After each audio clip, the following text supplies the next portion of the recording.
Hello, I'm Bobs. If you don't already know me, if you do know me, welcome back to my little classroom. Today, I have a short presentation on my theories.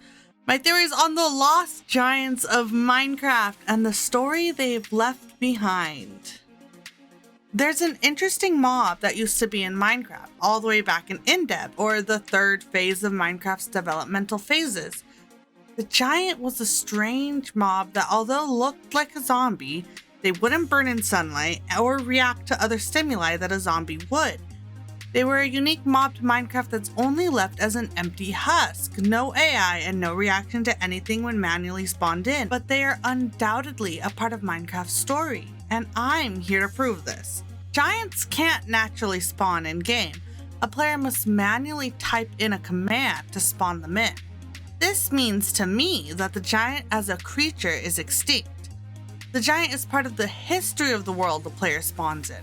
Much like there's a story about ancient civilizations that had temples and mines and various cultures, there are also ancient creatures that once roamed the lands. Creatures so large that we cannot imagine something like that existing in our world. Well, that is until we find the bones of these ancient creatures. Giant fossils of different shapes and sizes telling the story of giant creatures once roaming our world that we now walk in, as mysterious as the abandoned structures throughout the lands. These fossils tell a story of the past which I believe points right at the giant, an actual relic of Minecraft's history. But that's not all. These giants were obviously not undead creatures, seeing as they did not act how the undead in the game typically act.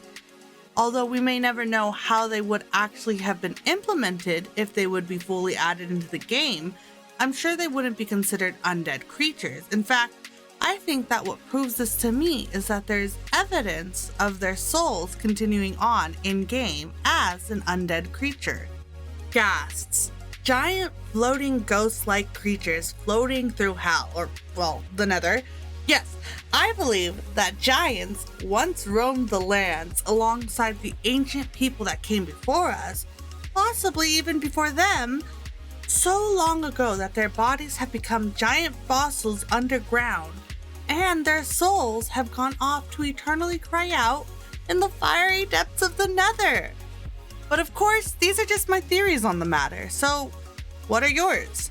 Do you agree that this is plausible, or do you think that the fossils and ghasts tell another story entirely?